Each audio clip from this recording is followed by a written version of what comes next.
Hi, everyone. My name is Courtney Gondoli here for 5019 Roberts Wesleyan University. Here's my presentation on B.F. Skinner. I'm going to start off with a little background and beginnings. Wanted to start off with a quote that I loved. It said that a failure is not always a mistake. It may simply be the best one can do under the circumstances. The real mistake is to stop trying. And I think that that is something that is relevant to all of our lives as we go through this journey of grad school. We do make mistakes, but it's important to keep going. All right. Burris Frederick Skinner, commonly known as B.F. Skinner, he is considered to be the father of behaviorism. Skinner was a prominent American psychologist, philosopher, behaviorist, inventor, and published author, and Skinner's friends and family affectionately called him Fred. He was born March 20th, 1904, in Pennsylvania. Skinner is the oldest son of William and Grace Skinner. His father was a lawyer, so he learned early on about consequences, and he developed a strong moral code from his mother's devout religious beliefs. As a young boy, Skinner loved nature, music, and reading, and he spent his childhood exploring the Susquehanna River Valley. He used to invent gadgets and build inventions with his friends and his little brother. I thought this was interesting, though. Even though his mother was so religious, he became an atheist after the death of his younger brother, Edward, who they called Ebby. He died at the age of 16 from a cerebral hemorrhage, and it definitely impacted Skinner's life and his personal beliefs after that. All right. On to his education and career. He spent all 12 years in the same small brick school in the Susquehanna Public School District. After graduation, he earned a bachelor's degree in English literature from Hamilton College in 1926. Although a year after graduating, he decided to abandon his career as a writer because at the time he felt he had, quote unquote, nothing to say. He then enrolled at Harvard and in 1928 to pursue his master's degree. He then graduated from Harvard in 1931 with a PhD in experimental psychology. In 1936, Skinner accepted a faculty position at the University of Minnesota. And after that, Skinner served as the chair of the psychology department at Indiana University from 1945 to 1948. After 1948, Skinner returned to Harvard as a professor of psychology, and he spent decades conducting experimental research, and Skinner remained at Harvard until he retired in 1974. Another quote that I love, it says, education is what survives when what has been learned has been forgotten. And then I found this in my research and I just thought it was absolutely phenomenal. It says from 1974 until his death, Skinner became professor emeritus at Harvard University. Skinner walked over 2 miles every day to and from campus to his home to meet with students and scholars from around the world, just showing his sheer dedication to learning, lifelong learning. And then, so what is behaviorism? This is what Skinner's best known for. Skinner conducted experimental research of behaviors using the Skinner box, which I'll go over in a second to your left. He used the Skinner box on lab animals. He theorized that learning is a process of conditioning in an environment of stimulus, rewards, and punishments. Skinner believed that we can predict and control behavior by controlling the environment, which led to operant conditioning. Operant conditioning is a learning process where behavior is strengthened or weakened by consequences. So it's like rewards and punishments that shape our actions. Skinner also argued that operant conditioning can shape the frequency of behavior occurrence because the response to consequences determines the probability of repeating. So, in short, it's that behavior that is reinforced or rewarded will be repeated, and that behavior is punished or not reinforced will decrease with frequency.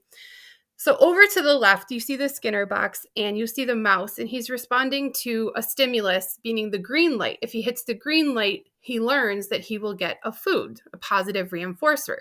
So we have a behavior and a consequence. And then Skinner argued that behavior and those consequences, the reinforcement or the punishment, whether those are positive or negative, can influence and change our behavior. So if we have a reinforcer with a positive stimulus received, we're going to increase behavior. But if we have a behavior and we have a negative or no reinforcement, behaviors will decrease. There were lots of influences in Skinner's work, but two of the biggest ones that I found was Ian Pavlov and John B. Watson. Pavlov was a Russian psychologist who theorized learning with classical conditioning. Classical conditioning associates learning between a stimulus and response relationship. Skinner was influenced by Pavlov's work and built upon Pavlov's theory by studying how behaviors are influenced and reinforced by punishments. John B. Watson is known as the founder of behaviorism. So Skinner's known as the father. John B. Watson's the founder. Watson believed that psychology should focus on displayed behaviors rather than the internal processes of the mind. Skinner was influenced by Watson's work in behaviorism and expanded on Watson's ideas through his research of operant conditioning. And I added this because, if you remember a couple minutes ago, Skinner started off in English literature, but he abandoned that career because he thought that he had nothing to say. And I found this absolutely fascinating. Over his lifetime, he was published and, authored so many things, but just here is a list from 1938 to 1989. In that, 40 years or so, he wrote over 20 published books. Most of them, going over his theories. Some of them were autobiographical, but I just thought for someone who thought at first he had nothing to say, it turns out he had quite a lot to say. And just a couple more quotes that I found. The ideal of behaviorism is to eliminate coercion, to apply controls by changing environment in such a way as to reinforce that kind of behavior that benefits everyone. And a person who has been punished is not less inclined to behave in a given way. At best, he learns to avoid punishments. When I think of those two quotes, I really think about how his work and his theories can be applied to the classroom. And so that's what I want to go over next is, so how can we model behaviorism and Skinner's theories in a classroom? There are many ways to do this. Use operant conditioning. Provide students with positive reinforcement and rewards for displaying desired behaviors and following classroom expectations and rules. Part of your classroom management can utilize a token system, create incentive-based rewards for positive behaviors. Students can earn rewards when their token board is complete, and also it serves as a visual reminder to encourage positive behavior. Can create a point system, give students a preference assessment to identify motivating and incentivizing rewards that students are willing to work towards, and create a prize box. When students earn enough points, they can choose a reward from the prize box. And as always, establish a warm and welcoming classroom learning environment and provide immediate feedback to students for displaying positive behavior.